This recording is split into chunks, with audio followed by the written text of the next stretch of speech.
Hello everyone, आप सभी का हमारे चैनल पे स्वागत है। दोस्तों, आज के वीडियो में हम क्लास 10th की जो केमिस्ट्री है उसके जो मोस्ट इम्पोर्टेंट क्वेश्चन है ना, जो कि बोर्ड एग्जाम में बार बार पूछे जाते हैं और दीर्घ उत्तरीय में 2 नंबर में 4 नंबर में बार बार पूछे गए, वो लेके आया हूँ।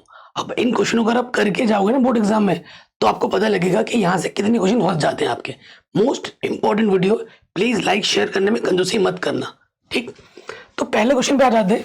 कह रहे वायु में जलाने से पहले मैग्नीशियम रिबन को साफ क्यों किया जाता है? तो देखो, मैग्नीशियम अधिक क्रियाशील होने के कारण, ठीक है, जैसे ही मैग्नीशियम को तुम वायु के संपर्क में लाओगे तो वायु में उपस्थित है ऑक्सीजन, तो मैग्नीशियम से क्रिया करके ना क्या बना देगा, मैग्नीशियम ऑक्साइड की एक परत बना देगा, ठीक है। और वो परत एक, जैसे बाहर लाओगे, बाहर क्या है, धूल की अशुद्धियां भी है और परत भी चढ़ जाती है, तो वो परत एक गंदगी की तरह होता है। तो उसको शुद्ध मैग्नीशियम प्राप्त करने के लिए उसे हम साफ करते हैं कपड़े से। तो यही लिखा है, मैग्नीशियम अधिक क्रियाशील होने के कारण सामान्य परिस्थितियों में भी वायु में उपस्थित ऑक्सीजन से संयोग करके मैग्नीशियम ऑक्साइड बनाता है। जिसे मैग्नीशियम रिबन के ऊपर मैग्नीशियम ऑक्साइड की परत चढ़ जाती है और इस परत तथा अन्य अशुद्धियों को, धूल कण नमी आदि को हटाकर शुद्ध मैग्नीशियम प्राप्त करने के लिए इसे वायु में जलाने से पहले साफ कर लेना आवश्यक है, ठीक है। मोस्ट इंपॉर्टेंट क्वेश्चन है, सिंपल है, एग्जाम में पूछा गया है। अगला क्वेश्चन है वियोजन अभिक्रिया।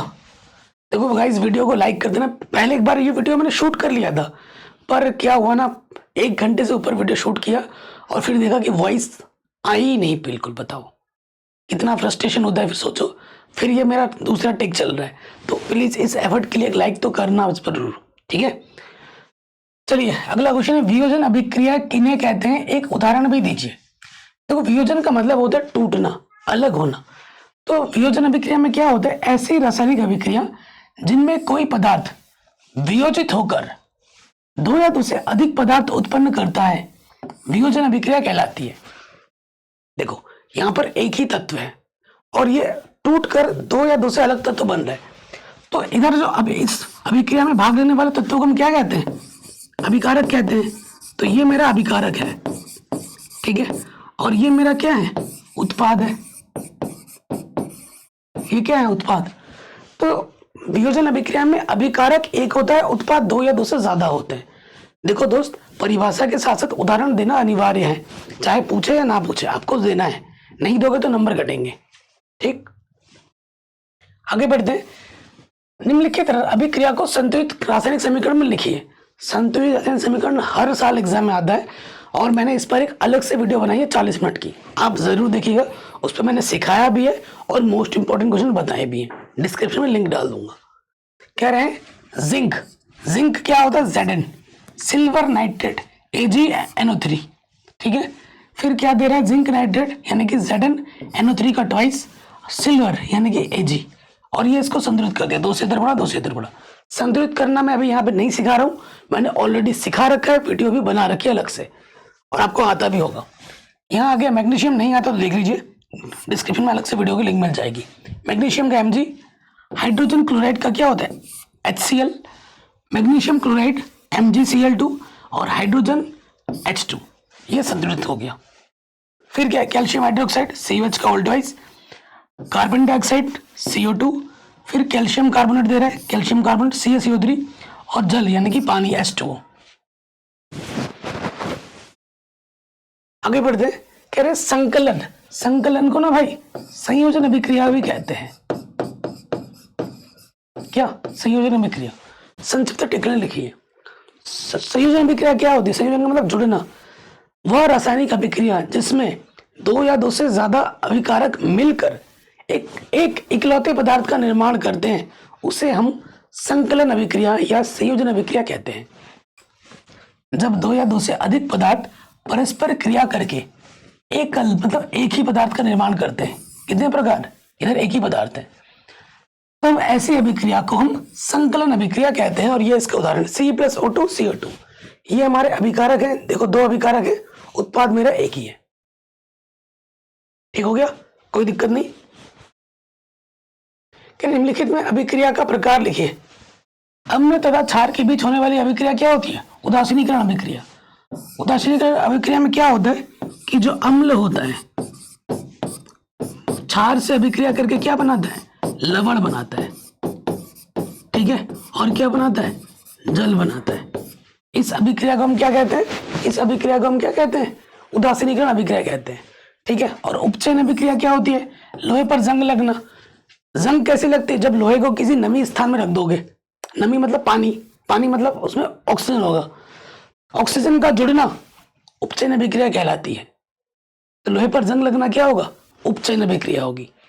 उपचयन अभिक्रिया में क्या होता है, वह रासायनिक अभिक्रिया जिसमें ऑक्सीजन की वृद्धि हो, हाइड्रोजन की कमी हो, उसे हम उपचयन कहते हैं। और वह रासायनिक अभिक्रिया जिसमें ऑक्सीजन की कमी, हाइड्रोजन की वृद्धि हो, उसे अपचयन कहते हैं। और किसी रासायनिक अभिक्रिया में जब दोनों क्रियाएं एक साथ हो रही हैं, उपचयन भी हो रहा है और अपचयन भी हो रहा है, तो ऐसे अभिक्रिया को हम रेडॉक्स अभिक्रिया कहते हैं। ये आपको पता होगा। कह रहे सोडियम अगला क्वेश्चन है, सोडियम हाइड्रोजन कार्बोनेट के विलयन को गर्म करने पर क्या होगा। इस अभिक्रिया के लिए समीकरण लिखिए। देखो ये हमारा सोडियम हाइड्रोजन कार्बोनेट है, इसको जब हम गर्म करेंगे तो हमें Na2CO3 मिलेगा, ठीक है, सोडियम कार्बोनेट मिलेगा, पानी मिलेगा और जल मिलेगा, ठीक। जब सोडियम हाइड्रोजन कार्बोनेट के विलयन को गर्म करने पर यह सोडियम कार्बोनेट जल और कार्बन डाइऑक्साइड गैस में विघटित हो जाता है। यह इसका रिएक्शन है। कह रहे कठोर जल को मृदु करने के लिए किस सोडियम यौगिक का उपयोग किया जाता है, सोडियम कार्बोनेट का उपयोग किया जाता है। इसका सूत्र होता है Na2CO3। कठोर जल को मृदु करने के लिए, ठीक है, उसमें क्या मिलाया जाता है, सोडियम कार्बोनेट, Na2CO3। कह रहे निम्नलिखित में से प्रत्येक की दो दो उपयोग लिखिए। दो दो उपयोग लिखने, धावन सोडा धोने के काम में आता है, तो इसका पहला उपयोग है साबुन व कागज उद्योग में, जल की कठोरता को दूर करने में। ये इसके दो आसान उपयोग हैं। विरंजक चूर्ण, ठीक है, CaCl2। विरंजक चूर्ण का उपयोग क्या होता है, वस्त्र उद्योग में, जो कपड़े बनते हैं ना, उस उद्योग में इसका उपयोग होता है विरंजक चूर्ण का।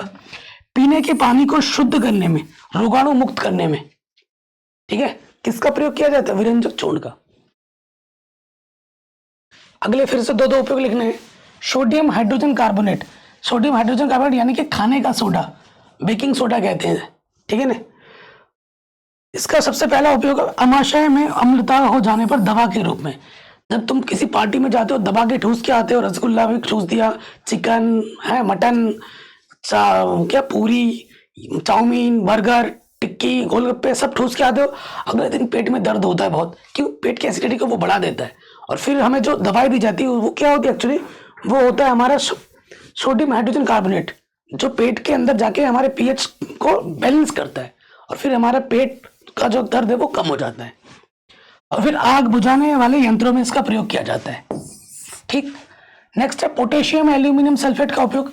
पोटेशियम एल्यूमिनियम सल्फेट क्या है, फिटकरी, ठीक है, इसका साधारण नाम क्या होता है, फिटकरी, और इसका रासायनिक नाम क्या है, पोटेशियम एल्यूमिनियम सल्फेट, ठीक है। इसका उपयोग क्या है, कहीं से कट जाता है, फट जाता है, तो हम क्या करते हैं, फिटकरी घिसते हैं, खून के बहाने को वो रोक देता है, ठीक है। नाई लोग भी इसका प्रयोग करते हैं बहते हुए रक्त को रोकने में। फिर आता जल के शोधन में इसका उपयोग होता है। कह रहे प्लास्टर ऑफ पेरिस का गुण तथा दो उपयोग बताइए। प्लास्टर ऑफ पेरिस का गुण क्या है, प्लास्टर ऑफ पेरिस आपने किस क्या बनता है, मूर्ति बनती है, हड्डी वड्डी टूट जाती है तो वहां लगता है। तो यह सफेद रंग का चूर्ण होता है, यह जल को अवशोषित करके जिप्सम बनाता है, ठीक है। ये हमारा क्या है, प्लास्टर ऑफ पेरिस है, इस पे मैंने मिला दिया जल, तो ये क्या बन जाएगा, जिप्सम बन जाएगा, CaSO4.2H2। उपयोग क्या है इसका, अस्पतालों में टूटी हुई हड्डी को जोड़ने के लिए, प्लास्टर चढ़ाने में, खिलौने, मूर्ति, सजावट का सामान बनाने में इसका उपयोग होता है। ये ऐसे क्वेश्चन है जो कि बोर्ड एग्जाम में बार बार पूछे जाते हैं। अगला प्रश्न है, कह रहे क्षार और अम्ल से आप क्या समझते हैं, दैनिक जीवन में पीएच के दो उपयोग लिखिए। तो सबसे पहले बात करेंगे अम्ल। वे सभी पदार्थ जो अपने जलीय विलयन में हाइड्रोजन आयन देते हैं, हाइड्रोजन आयन का मतलब H पॉजिटिव आयन देते हैं, उन्हें हम क्या कहते हैं, अम्ल कहते हैं। यहां मैंने टू द पॉइंट बात रखी है। और एक परिभाषा इसकी बन सकती है, अम्ल वह पदार्थ है जो स्वाद में खट्टे होते हैं, लिटमस पत्र पर वह प्रभाव डाल दो। लेकिन सबसे सटीक आंसर यही है, ठीक है, वे सभी पदार्थ जो अपने जलीय विलयन में हाइड्रोजन आयन देते हैं उन्हें हम अम्ल कहते हैं। और वे सभी पदार्थ जो अपने जलीय विलयन में हाइड्रोक्सिल आयन यानी कि OH नेगेटिव आयन देते हैं उन्हें हम क्षार कहते हैं। ठीक है। पीएच का दैनिक जीवन में महत्व क्या है? पीएच स्केल आप जानते हैं। पीएच स्केल क्या होता है? यहाँ पर H पॉजिटिव होता है और यहाँ पर OH नेगेटिव। यहाँ पर जो पैमाना जाता है 0 से 14 तक जाता है। और 7 पे हमारा क्या होता है? उदासीन होता है। 7 से कम होगा अम्ल, 7 से ज्यादा होगा क्षार, और 7 पे क्या होता है? उदासीन। ठीक है जी। तो पीएच क्या होता है? दांतों को सड़ने से बचाता है। अगर आपके मुंह का पीएच 5.5 से नीचे चला जाता है तो हमारे दांत सड़ने लगते हैं। ठीक है, हमारे दांत सड़ने लगते हैं। पीएच वैल्यू बहुत जरूरी है। कई लोग दांतों को चमकाने के लिए दांतों को बहुत ज्यादा रगड़ते हैं। ऐसा नहीं करना चाहिए। ऐसे करने से हमारे दांत के ऊपर की जो परत है, जैसे हम इनेमल कहते हैं, वो घिस जाती है। और उसके बाद अब कुछ भी ठंडा गर्म कुछ भी पियो, आपको झंझनाहट महसूस होगी, कुछ खा पी के मजे नहीं ले पाओगे। ठीक है, तो ज्यादा घिसना नहीं चाहिए। सबसे बेस्ट है कि नीम का जो होता है ना डंठल, उससे किया करो। वो हमारे मुंह के पीएच को बैलेंस करता है। ठीक है। खाना खाने पर पेट में हाइड्रोक्सिल एसिड बनाता है या आपके पेट के पीएच को 1 से 3 के में बदल देता है, जो भोजन में प्रोटीन के पाचन में सहायता प्रदान करता है। ठीक है, ये पीएच के फायदे हैं। कह रहे निम्नलिखित को उदाहरण द्वारा समझाइए। सबसे पहले चीज, ऊष्माक्षेपी रासायनिक अभिक्रिया किसे कहते हैं? ऊष्माक्षेपी मतलब ऊष्मा निकलती है अभिक्रिया के बाद। ऊष्मा शोषित में क्या होता है? ऊष्मा अवशोषित होती है, मतलब उसको ऊष्मा चाहिए तभी जाके वो अभिक्रिया दे पाएगा। नाम से ही पता चल रहा है। ऊष्माक्षेपी क्या होता है? वे रासायनिक अभिक्रियाएं जिनमें क्रिया के फलस्वरूप ऊष्मा उत्पन्न होती है, ऊष्माक्षेपी अभिक्रिया कहलाती है। उदाहरण देखो, ये मेरा उदाहरण देना बहुत जरूरी है। ये मेरा मीथेन है और ये मेरा ऑक्सीजन है। ठीक है, अभिक्रिया करके क्या बना? कार्बन डाइऑक्साइड और पानी बनाएगा। थोड़ी ऊष्मा भी निकलेगी, ऊष्मा प्लस उधर लगाना है ऊष्मा। तो ये किसका उदाहरण हो गया? ऊष्माक्षेपी का उदाहरण हो गया। अगला है, क्या होता है जब? केवल रासायनिक समीकरण दीजिए, हर साल एग्जाम में आता है। पहला है, खाने का सोडा को जब गर्म किया जाता है। ठीक है, देखो खाने का सोडा क्या होता है? NaOH संतुलित रासायनिक समीकरण लिखना होता है 2 से गुणा कर दिया। इसको हमने गर्म किया तो ये क्या देगा? Na2CO3, सोडियम कार्बोनेट देगा, पानी देगा और कार्बन डाइऑक्साइड देगा। ठीक। अगला क्या? देखो कितनी बार पूछा गया। धावन सोडा को वायु में रखा जाता है तो ये हमारा धावन सोडा है Na2CO3 10H2O। ठीक है, इसको वायु में रखेंगे तो क्या होगा? हमारा Na2CO3.H2O यानी कि सोडियम हाइड्रोजन मोनोहाइड्रेट और 9 पानी के अणु अलग हो जाएंगे। ठीक है, कहने का मतलब है जब हवा वायु में रखोगे तो वो वाष्प बन के उड़ जाएगा, पानी भाप बनकर। तो ये भाप है, पानी बनकर हवा में उड़ जाएगा। फिर क्या है? विरंजक चूर्ण की तनु हाइड्रोक्लोरिक अम्ल से क्रिया कराई जाती है तो क्या होता है? विरंजक चूर्ण CaOCl2 तनु हाइड्रोक्लोरिक अम्ल यानी कि HCl से अभिक्रिया कराएंगे तो कैल्शियम क्लोराइड बनेगा, CaCl2 बनेगा, पानी बनेगा और क्लोरीन हवा में गैस बनकर उड़ जाएगा। ये जो रिएक्शन है दोस्त, इनको आप मुंह से बोल के याद नहीं कर सकते। इन्हें कॉपी में 10 बार 15 बार लिखना पड़ेगा और मुंह से बोलना पड़ेगा, तब याद होगा। सिर्फ बोल के अभी याद होगा, शाम तक फिर भूल जाओगे। लेकिन 2-4 बार कॉपी में लिखोगे, आप जिंदगी में नहीं भूलोगे। अगला क्वेश्चन है, शुष्क बुझे हुए चूने पर क्लोरीन गैस प्रवाहित की जाती है तो क्या होता है? शुष्क बुझा हुआ चूना क्या है? CaOH का वोल्टेज, क्लोरीन गैस हमने प्रवाहित कर दी तो क्या बनेगा? विरंजक चूर्ण बनेगा, CaOCl2 बनेगा और हमारा पानी अलग हो जाएगा। फिर क्या बोला? ब्लीचिंग पाउडर को तनु एसिटिक अम्ल के साथ गर्म करने पे क्या होता है? ब्लीचिंग पाउडर क्या होता है? CaCl2। ठीक है, तनु एसिटिक अम्ल यानी कि CH3COH। ठीक है, तो क्या बनता है हमारा? कैल्शियम एसिडेट, ये बनता है। फिर पानी अलग बन जाता है और क्लोरीन गैस बन जाता है। ब्लीचिंग पाउडर कार्बन डाइऑक्साइड से अभिक्रिया करके क्या देता है? ये हमारा ब्लीचिंग पाउडर है, ये कार्बन डाइऑक्साइड है, क्या देता है? CaCO3, कैल्शियम कार्बोनेट और क्लोरीन गैस। अगला है सोडियम हाइड्रोजन कार्बोनेट तनु सल्फ्यूरिक अम्ल से अभिक्रिया करता है। सोडियम हाइड्रोजन कार्बोनेट NaHCO3 के 2 मोल और यहाँ है तनु सल्फ्यूरिक अम्ल क्या देता है, सोडियम सल्फेट देता है, Na2CO3 क्या देता है, पानी देता है और कार्बन डाइऑक्साइड देता है। ठीक है जी, ये प्रश्न हमारा आराम से बन गया। आगे बढ़ते हैं। क्या होता है जब जिप्सम को 273 केल्विन पर गर्म किया जाता है? देखो, जब जिप्सम को 273 केल्विन पर आप गर्म करोगे ना, तो हमें मिलेगा plaster of Paris CaSO4 half H2O और क्या मिलेगा, 1.5 मोल पानी। ठीक है, गर्म करने पे हमें क्या मिलता है, प्लास्टर ऑफ पेरिस मिलता है, सीधी सी बात है।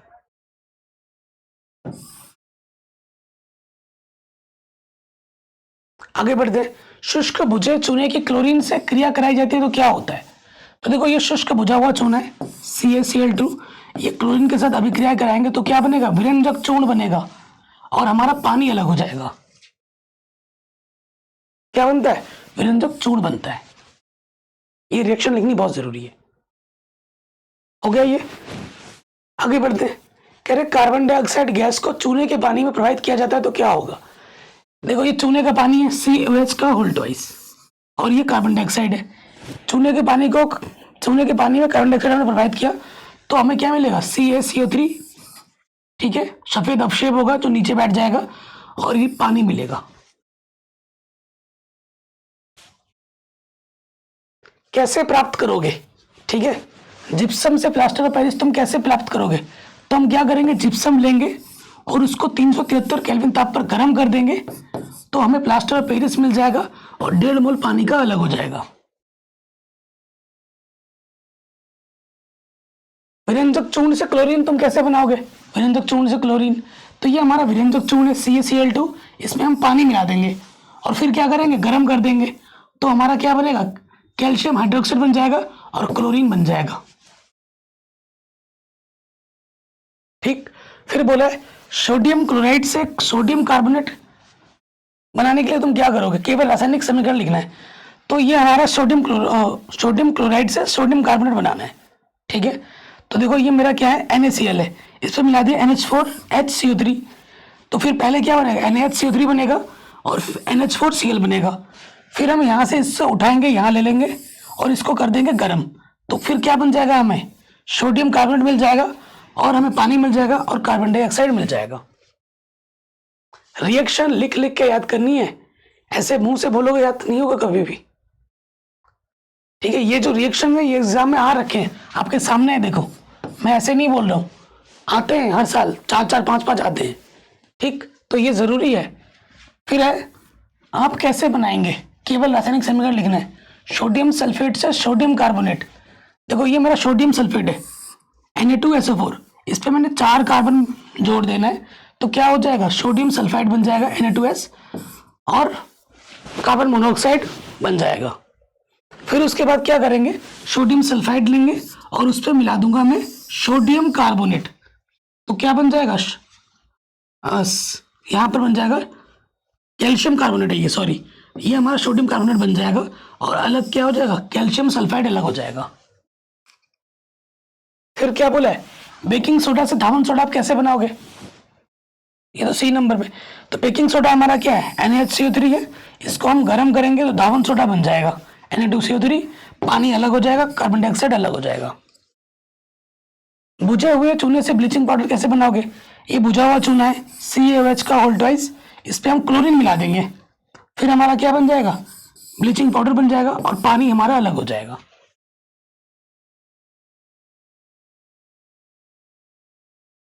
कह रहे हैं वैद्युत रासायनिक श्रेणी के कोई 2 उपयोग लिखिए। ठीक है, 2 उपयोग क्या है, धातुओं द्वारा जल से हाइड्रोजन विस्थापित करने की क्षमता ज्ञात करना। ठीक है, कि कौन सा धातु कितनी क्षमता रखता है, ये हम ज्ञात कर सकते हैं इस श्रेणी से। धातुओं की अन्य धातुओं को उनके लवणों से विस्थापित करने की क्षमता ज्ञात करना, इस श्रेणी से हम ज्ञात कर सकते हैं। कह रहे निम्नलिखित में अंतर बताना है आपको, खनिज और अयस्क में क्या अंतर है। ठीक है, और दूसरा निस्तापन तथा भर्जन में क्या अंतर है, हर साल एग्जाम में पूछा जाता है, हर साल। ठीक है, तो खनिज क्या होता है, खनिज खुली अवस्था में मिलता है प्रकृति में। खनिज वे प्राकृतिक पदार्थ हैं जिनमें धातुओं के यौगिक पाए जाते हैं, जबकि अयस्क वे खनिज हैं जिनसे किसी धातु को लाभप्रद ढंग से सुविधापूर्वक कम खर्च पर निष्कर्षित किया जा सकता है।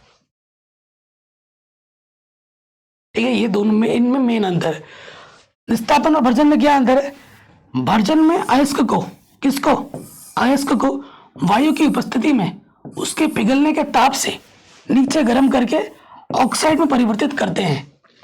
ठीक है, भर्जन में, किसमें? और जबकि इसका उल्टा होता है निस्तापन में। निस्तापन में क्या होता है? अयस्क को वायु की अनुपस्थिति में गर्म करके ऑक्साइड में परिवर्तित किया जाता है। ये मेन अंतर है। एक उसमें अनुपस्थिति में होता है और इसमें अनुपस्थिति में। ये मेन अंतर है दोनों में। कह रहे जिंक धातु के सल्फाइड अयस्क से धातु निष्कर्षण का रासायनिक समीकरण देते हुए वर्णन कीजिए। ठीक है, ये क्वेश्चन देखो 2019 में पूछा गया है, 20 में पूछा गया है, हो सकता है इस साल एग्जाम में आ जाए। तो सबसे पहले हमें क्या करना होता है? देखो दोस्त, सर्वप्रथम हमें क्या लेना होता है? जिंक धातु लेनी होती है। क्या लेनी होती है? जिंक धातु के सल्फाइड अयस्क को, जिंक धातु के सल्फाइड अयस्क को, ZnS को जिंक ऑक्साइड में परिवर्तित करते हैं। ठीक है, जिंक ऑक्साइड में कैसे परिवर्तित करेंगे? हमने ZnS लिया, उसमें मिला देंगे ऑक्सीजन, तो ये किस में परिवर्तित हो जाएगा? जिंक ऑक्साइड में, और हमारा SO2 अलग हो जाएगा। ठीक, उसके बाद हमें क्या करना होता है? उसके बाद हमें लेना होता है ZNO, जिंक ऑक्साइड। ये ZNO लेंगे और उस पर मिला देंगे क्या? कार्बन। तो हमारा Zn अलग हो जाएगा और कार्बन मोनोऑक्साइड अलग हो जाएगा और हमें इस तरीके से क्या मिल जाएगा? जिंक मिल जाएगा। देखो रिएक्शन से मैंने पूरा बता दिया हिंदी में क्या लिखा हुआ है। सबसे पहले क्या लेना है? जिंक सल्फाइड लेना है, उस पर मिलाना है ऑक्सीजन, फिर हमें मिलेगा ZNO, zinc oxide, sulphur dioxide. फिर हमें क्या लेना है? ZNO लेना है, उसमें क्या मिला देना? कार्बन। जैसे कार्बन मिलाएंगे Zn अलग हो जाएगा, कार्बन मोनोऑक्साइड अलग हो जाएगा और इस तरीके से हमें क्या मिल जाएगा? जिंक मिल जाएगा। ठीक, आगे बढ़ते हैं। कह रहे संचारण क्या है? उदाहरण द्वारा समझाइए। संचारण क्या है? उदाहरण के द्वारा समझाइए। देखो, जब धातु, जो कोई भी धातु है, जल के साथ, वायु के साथ या किसी अन्य पदार्थ से प्रभावित होता है तो धातुएं संचारित कहलाती हैं तथा इस घटना को संचारण कहते हैं। जैसे लोहे पर जंग लगना, चांदी के ऊपर काली परत का चढ़ना, ये सब क्या है? संचारण के उदाहरण है।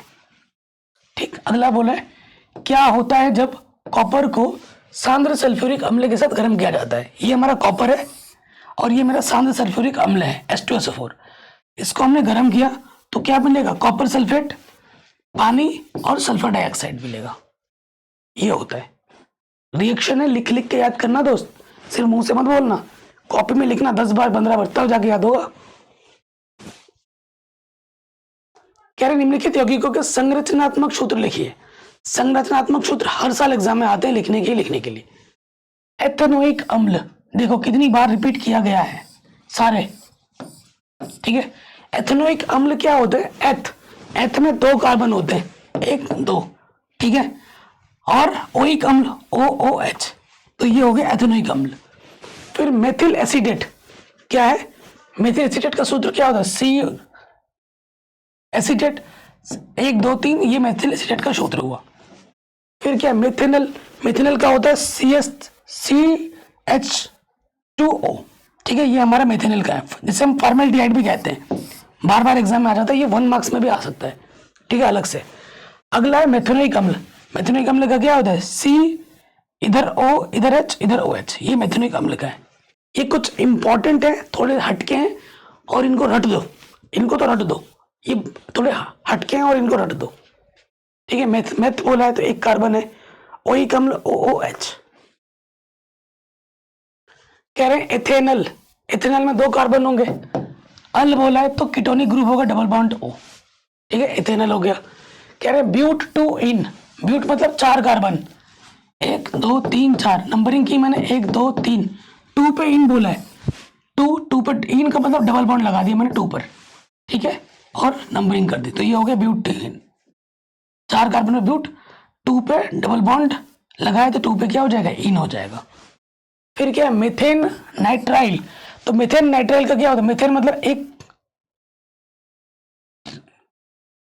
1 कार्बन, नाइट्राइल है तो ये सूत्र लग जाएगा, C डबल बॉन्ड N। ठीक है, ट्रिपल बॉन्ड N, मीथेल नाइट्राइल। अगला क्या है? 1,3 ब्यूटाडाइन, 1,3-ब्यूटाडाइन, डाइईन है।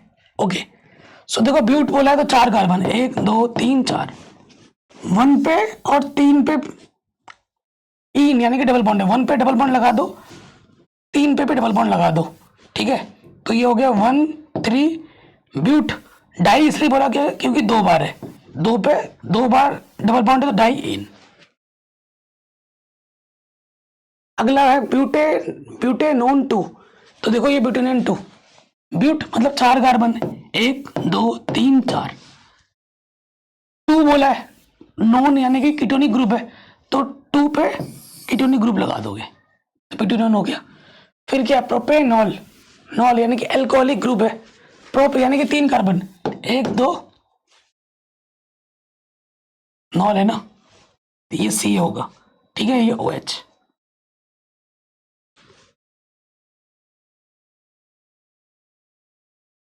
तो इस तरीके से ये लिख लोगे। ये कुछ और हैं जो कि बोर्ड एग्जाम में बार बार पूछे गए हैं। अगला क्वेश्चन आ जाओ, कह रहे हैं दहन अभिक्रिया को उदाहरण सहित समझाइए। दहन का मतलब है जलाना, और जलाने के लिए क्या चाहिए होता है हमें, ऑक्सीजन। ठीक है, दहन का मतलब +O2। यौगिक का दहन उनके संतृप्त या असंतृप्त होने पर निर्भर करता है। संतृप्त यौगिक जलते समय स्वच्छ ज्वाला देती है। अगर कोई यौगिक संतृप्त में सिंगल बॉन्ड होता है और असंतृप्त में डबल बॉन्ड ट्रिपल बॉन्ड पाए जाते हैं, तो संतृप्त यौगिक स्वच्छ चलता है और कार्बन नहीं छोड़ते हैं। असंतृप्त यौगिक धुआं उठाते हुए पीली ज्वाला देते हैं।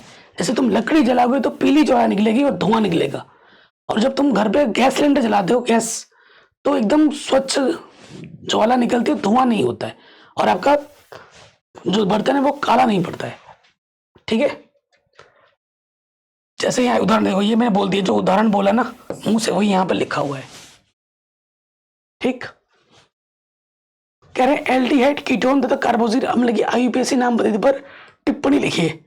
तो नाम पद्धति कैसे की जाती है वो बताना है, एल्डिहाइड की, कीटोन की, ठीक है, ये सब बताना है। तो ये चीज तो आपने सीखी रखी होगी, वो यहाँ पर लिख देना है।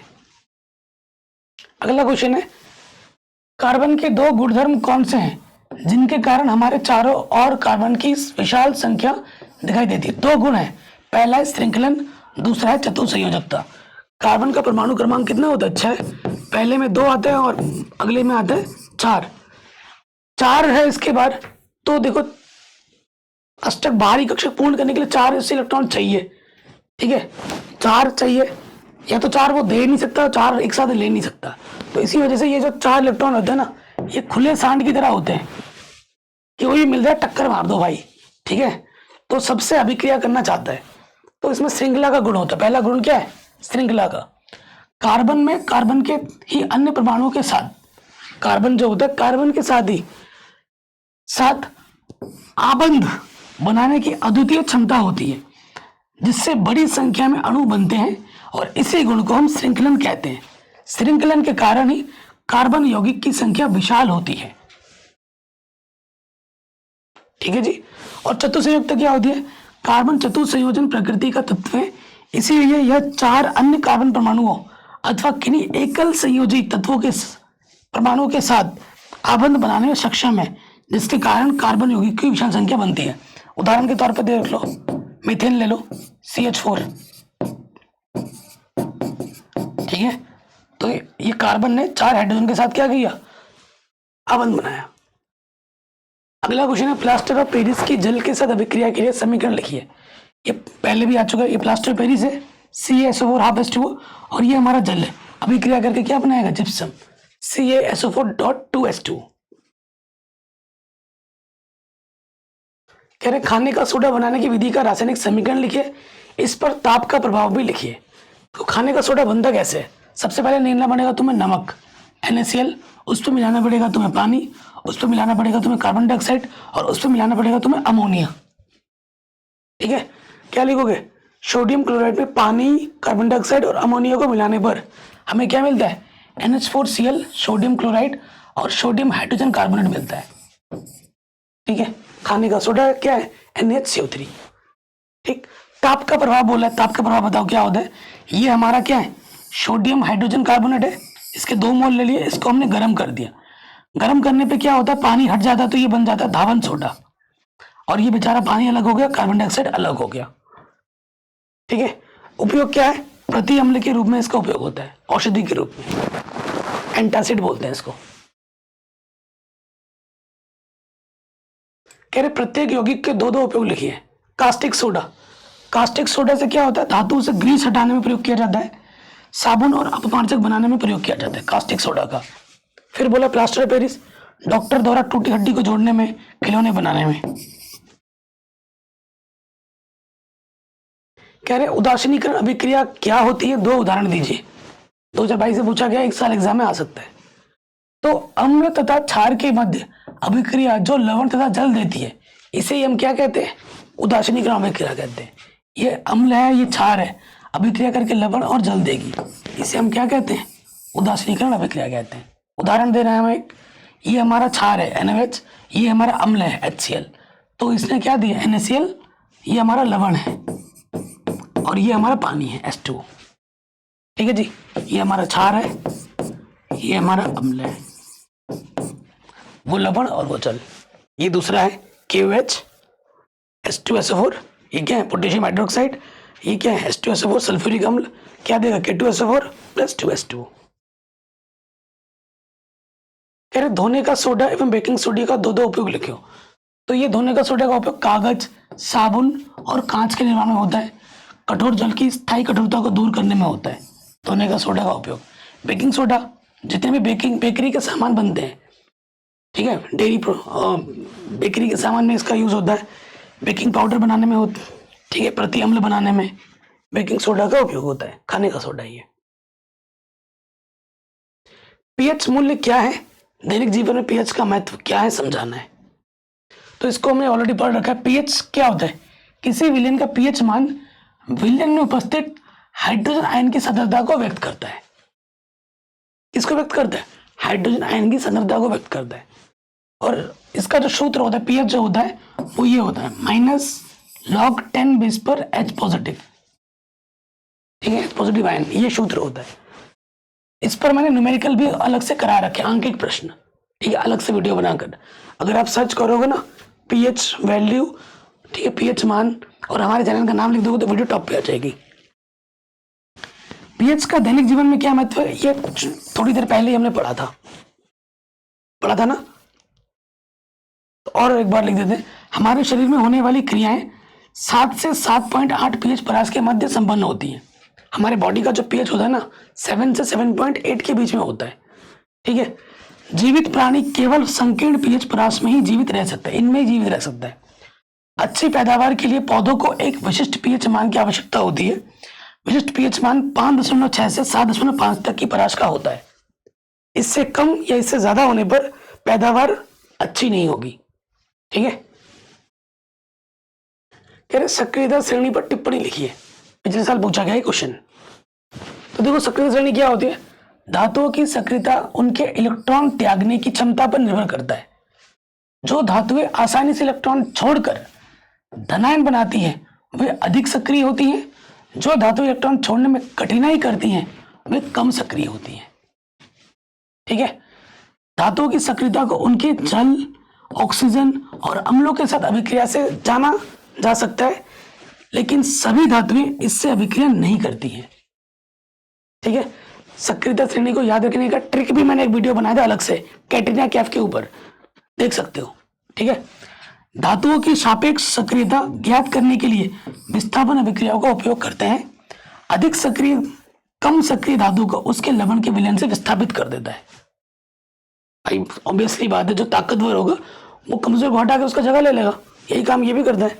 जैसे कॉपर सल्फेट के जलीय विलयन में लोहे का टुकड़ा डालने पर क्या होता है, कॉपर सल्फेट से कॉपर को विस्थापित कर देता है, कौन, लोहा, क्योंकि वो सक्रिय श्रेणी में उससे ऊपर है, इस वजह से।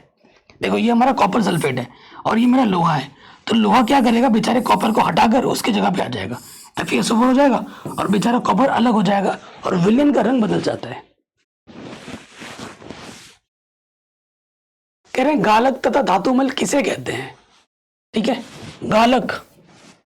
गालक नाम से ही पता चल रहा है, पदार्थ जो धातु में विद्यमान अगलनीय अशुद्धियों को गलाकर किसके आगा? गलाकर अविनय पदार्थ के रूप में पृथक करने में प्रयुक्त होते हैं, गालक कहलाते हैं। ठीक है जी, ये दो प्रकार के होते हैं, अम्लीय गालक, क्षारीय गालक। अम्लीय गालक का उदाहरण है SiO2, क्षारीय का उदाहरण है CaO। ठीक है, आ सकता है एग्जाम में गालक किसे कहते हैं, दो उदाहरण दीजिए, तो ये आप लिख दोगे। क्या होता है? गालक होता है जो अशुद्धियों को गलाकर दूर करता है, सिंपल सी बात है। धातुमल क्या होता है? अम्लीय गालक, अगलनीय क्षारीय, जो अम्लीय वाला होता है ना, अगलनीय क्षारीय अशुद्धियों को गलाकर धातुमल रूप में पिघली धातु से पृथक कर देता है। जैसे हमारा जो SiO2 है, SiO2 क्या है? अम्लीय है, अम्लीय गालक है। अगलनीय क्षारीय अशुद्धि जैसे CaO से क्रिया करके CaSiO3, जिसे हम धातुमल कहते हैं, के रूप में पृथक कर देता है। उदाहरण, ये हमारा क्षारीय अशुद्धि है CaO, और ये हमारा अम्लीय गालक है। अभी क्रिया करके क्या बनाएगा? धातुमल बनाएगा, CaSiO3 बनाएगा। कह रहे भर्जन से आप क्या समझते हैं, उदाहरण सहित समझाइए। भर्जन, ठीक है, भर्जन क्या होता है? जो सांद्रित अयस्क होती है उसको अकेले या अन्य पदार्थों के साथ मिलाकर, ठीक है, गलनांक के नीचे, किसके नीचे? गलनांक के नीचे वायु की नियंत्रित मात्रा में गर्म करने की क्रिया को हम क्या कहते हैं? भर्जन या जारण भी कहते हैं।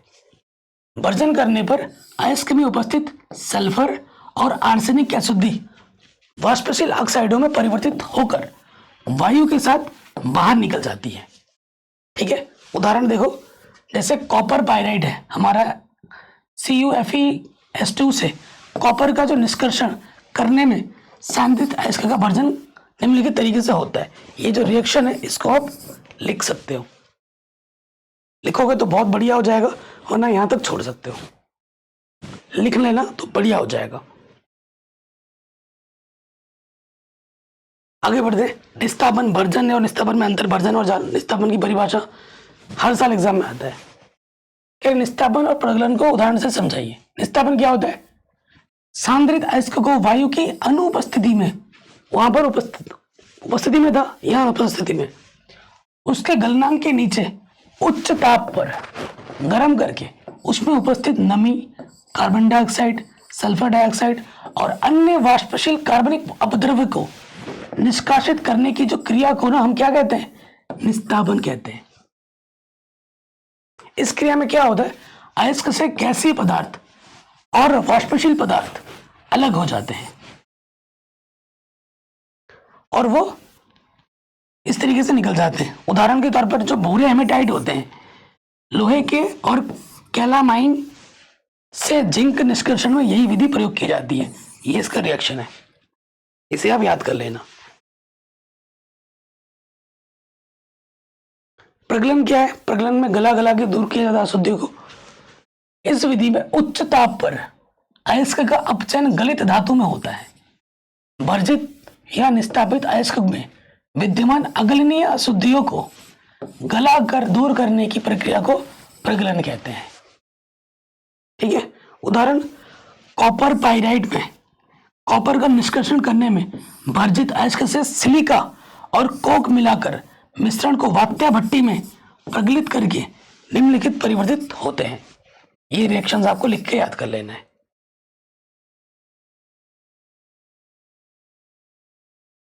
कह रहे धातुमल एवं मैट क्या है, उदाहरण सहित स्पष्ट कीजिए। धातुमल गालक अगलनीय अशुद्धियों को गलनीय पदार्थ के रूप में अलग कर देता है। अभी हमने पढ़ा था ना, धातुमल क्या होता है? धातुमल एक गालक होता है जो अगलनीय अशुद्धियों को गलाकर अलग कर देता है। ठीक है, वो क्या कहलाता है? धातुमल कहलाता है। जैसे SiO2 हमारा गालक है और अगलनीय अशुद्धि हमारी FeO है, तो इसके साथ अभिक्रिया करके क्या बनाएगा? धातु बनाएगा, धातुमल बनाएगा।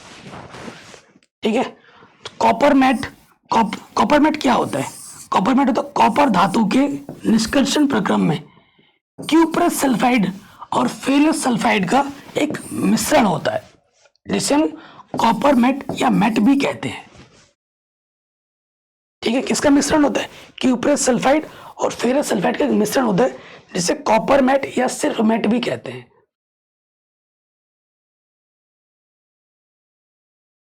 अगला प्रश्न है, मिश्र धातु किसे कहते हैं? कॉपर की दो प्रमुख मिश्र धातुओं के नाम, संगठन व उपयोग लिखिए। तो देखो, मिश्र धातु क्या, दो या दो से अधिक धातुओं को जब मिलाकर एक धातु बनाई जाती है उसे हम मिश्र धातु कहते हैं। दो या अधिक अधिक धात्विक तत्वों के आंशिक या पूर्ण ठोस विलयन को मिश्र धातु कहते हैं। कॉपर की दो प्रमुख मिश्र धातुएं हैं, ठीक है, तथा ऐसे दिए। कॉपर का मिश्र धातु क्या है, जैसे पीतल। पीतल किससे बनता है, ब्रास और अल्फा से बनता है। कांसा भी है, ठीक है। मिश्र धातु में क्या होता है, 60 से 80% आपका कॉपर होता है इसमें, पीतल में, और 20% से 40% आपका जिंक होता है। उपयोग क्या है, घरेलू बर्तन, मशीन, कारतूस, ये सब बनाने में इसका प्रयोग होता है। कांसा जो बनता है वो 88% कॉपर होता है उसमें, और 12% एसएन होता है, ठीक है। इसका उपयोग सिक्के, बर्तन, घंटे, घंटिया, जहाज, ठीक है, ये सब बनाने में इसका प्रयोग होता है। सक्रियता श्रेणी के आधार पर व्याख्या कीजिए क्यों कॉपर तनु सल्फ्यूरिक अम्ल में घुलकर हाइड्रोजन गैस मुक्त नहीं करता है। किसके आधार पर व्यक्त करना है, सक्रियता श्रेणी के आधार पर व्यक्त करना है। देखो, सक्रियता श्रेणी में हाइड्रोजन कॉपर से ऊपर रखा गया है।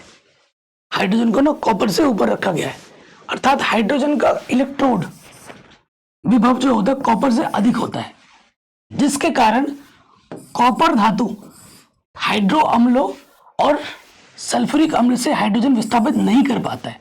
इसी वजह से कोई अभिक्रिया नहीं हो पाती है, ये इसका कारण है।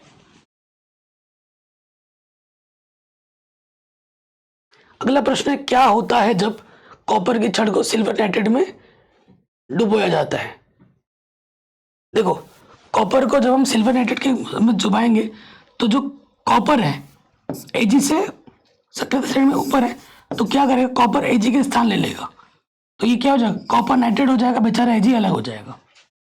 ये यहां पे लिखा हुआ है। अगला प्रश्न जो हर साल एग्जाम में आता है वो है, समजातीय श्रेणी क्या है, उदाहरण देकर समझाइए। हर साल आता है, ठीक है। समजातीय श्रेणी क्या होता है, यौगिकों का एक समूह अथवा परिवार जिसमें एक ही क्रियात्मक समूह विद्यमान होता है। इसका सिंपल उदाहरण बताता हूं, सिंपल डेली लाइफ। जैसे हमारा आपका एक परिवार है, आपकी एक कास्ट है यादव, तो वो आपका ब्रांड हो गया, ठीक है। जैसे मैं शाह हूँ, मेरा ब्रांड हो गया। मेरी मम्मी का नाम सरनेम शाह है, मेरे भाई का शाह है। तो जब हम सब जगह एक जगह होंगे तो पता लगेगा कि ये शाह परिवार के लोग हैं, ये यादव परिवार के लोग हैं, ये शर्मा जी के परिवार के लोग हैं, ठीक है। तो वो क्या हो गए, वो हो गए समजातीय, एक ही तरीके के श्रेणी में आ गए, ठीक है। तो वही चीज ऐसे यहाँ पर देखो, समजातीय श्रेणी क्या होती है, यौगिकों का एक समूह अथवा परिवार जिनमें एक ही क्रियात्मक समूह विद्यमान होते हैं, परंतु श्रृंखला की लंबाई अलग अलग होती हैं। इन यौगिकों के रासायनिक गुण जो होते हैं वो समान होते हैं, लेकिन जो भौतिक गुण होते हैं वो अलग अलग होते हैं। और दो क्रमागत, ठीक है, दो क्रमागत सजातों के बीच में हमेशा CH2 का अंतर होता है, एक कार्बन और दो हाइड्रोजन का अंतर होता है। उदाहरण एल्किन परिवार हो जाएगा, ठीक है। एल्किन परिवार में पहला मेंबर है मीथेन, दूसरा है एथेन, फिर प्रोपेन, ब्यूटेन। इसका जो सूत्र होता है CnH2n+2 है। एन की जगह पर एक रखा तो मीथेन मिलेगा, एन की जगह 2 रखोगे तो एथेन मिलेगा, 3 रखोगे तो प्रोपेन मिलेगा, 4 रखोगे तो ब्यूटेन मिलेगा। तो इन किन्हीं दो के बीच में हमेशा एक कार्बन और 2 हाइड्रोजन का अंतर होता है। जैसे ये 2 कार्बन में से 1 कार्बन घटाओगे 1 कार्बन बचेगा, 6 हाइड्रोजन में से 4 हाइड्रोजन घटाओगे 2 हाइड्रोजन बचेगा। तो किन्हीं क्रमागत 2 के बीच में हमेशा CH2 का अंतर होता है। ये होती है समजातीय श्रेणी, हर साल एग्जाम में आती है और इस साल भी आएगी। कह रहे हैं स्मिट अभिक्रिया पर संक्षिप्त टिप्पणी लिखिए। देखो कितनी बार पूछा गया, इस साल एग्जाम में आ सकता है। तो स्मिट अभिक्रिया क्या होती है, यह वो अभिक्रिया जिसमें कार्बोक्सिलिक अम्ल हाइड्रोजोइक अम्ल के साथ सांद्र सल्फ्यूरिक अम्ल की उपस्थिति में अभिक्रिया करके प्राथमिक एमीन बनाते हैं और उन्हें हम स्मिट अभिक्रिया कहते हैं, ठीक है।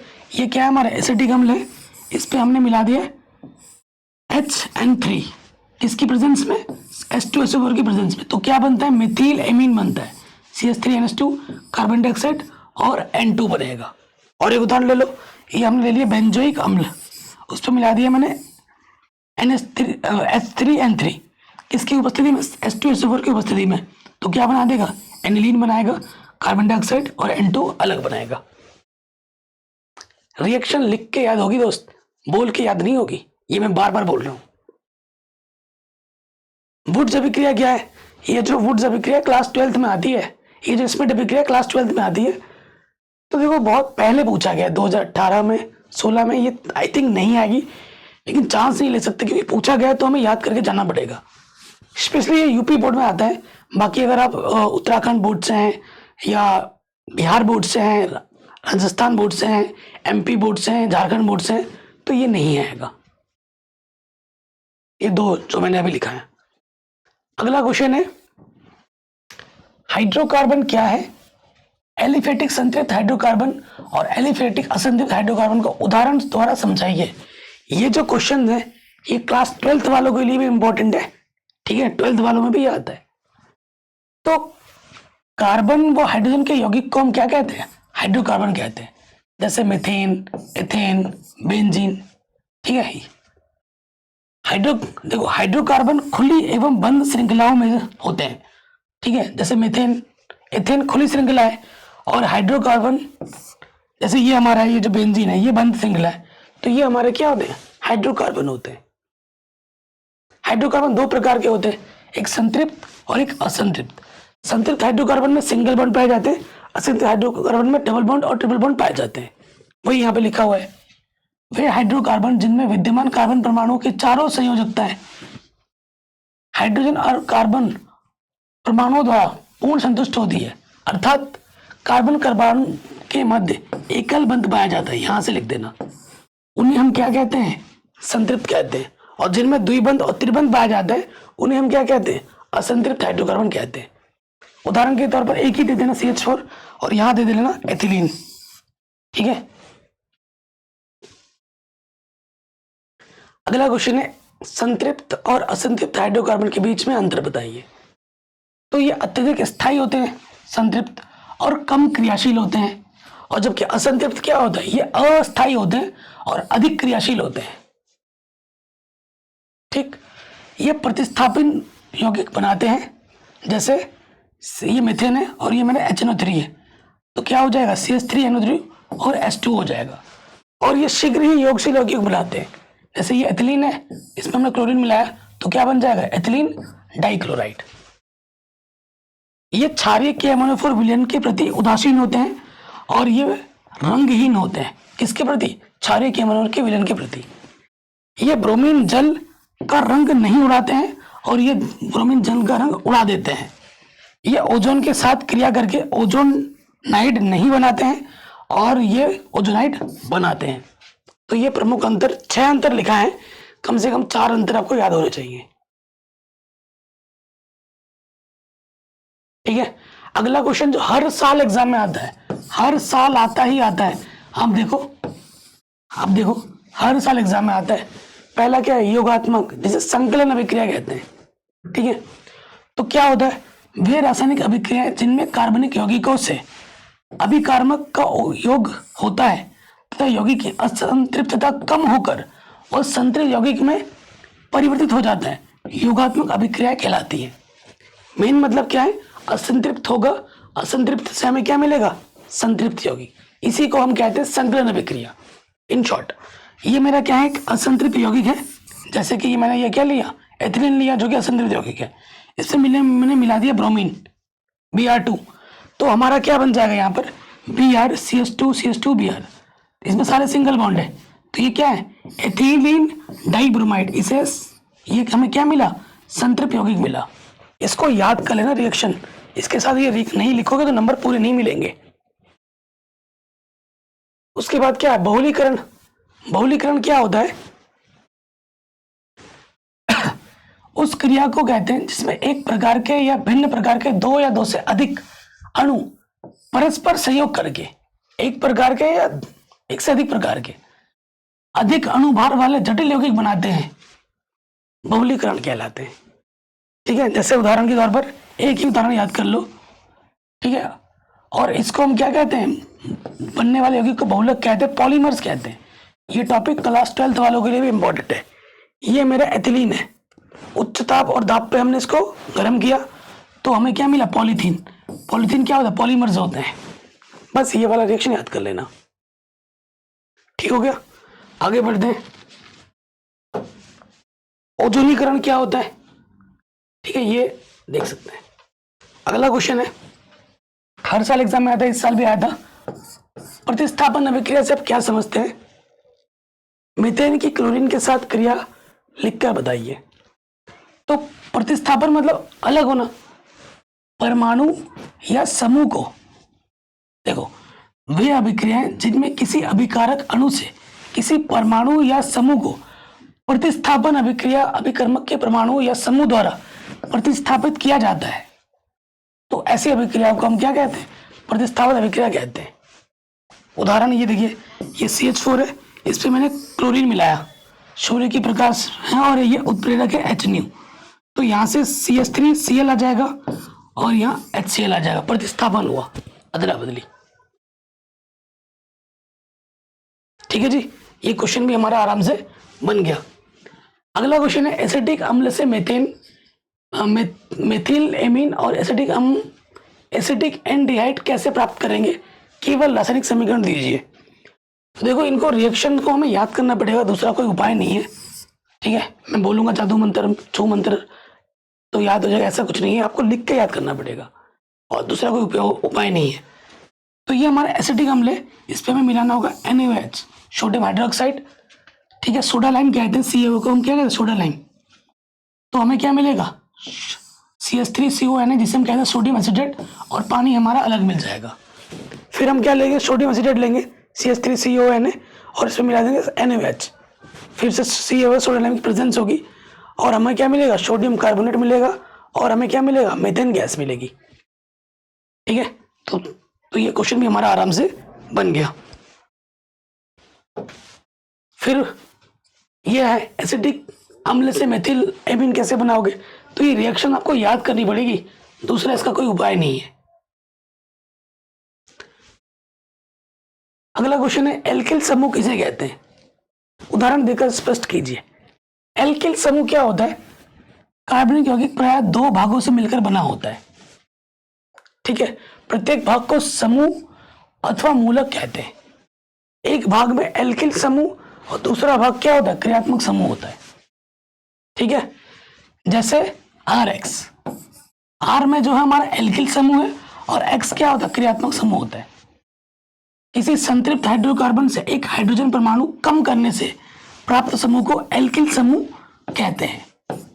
ठीक है, ये इसकी परिभाषा हो गई, तो लिखना पूरा ही पड़ेगा। ठीक, जैसे ये मेरा मीथेन है, इससे मैंने एक हाइड्रोजन कम किया और मुझे क्या मिला, CH3 मिला, तो ये हमारा क्या हुआ, एल्किल समूह हुआ, जिसे हम मेथिल समूह कहते हैं।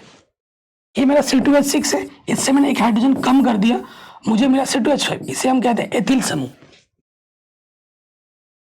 CH3 को मेथिल, C2H5 को एथिल कहते हैं। ठीक है दोस्त, तो ये क्वेश्चन भी हमारा आराम से बन गया। अब अगले वाले वीडियो में मैं आपको बायोलॉजी की मोस्ट इंपॉर्टेंट क्वेश्चन बताऊंगा। आशा करता हूँ ये वीडियो आपको पसंद आई होगी। अगर वीडियो पसंद आई है तो लाइक शेयर जरूर करें, और ये जो क्वेश्चन मैंने बताए ये मोस्ट इंपॉर्टेंट है, मोस्ट वायरल है, जो कि बोर्ड एग्जाम में हर साल पूछ जाते हैं। वीडियो को शेयर करें, कंटेंट बनाने में बहुत मेहनत लगती है। ये PDF आपको मैं प्रोवाइड कर दूंगा जिन्होंने कोर्स परचेस कर रखा है स्टडी मटेरियल के लिए। जय हिंद, अपना ख्याल रखें, मिलते हैं आपसे नई वीडियो में।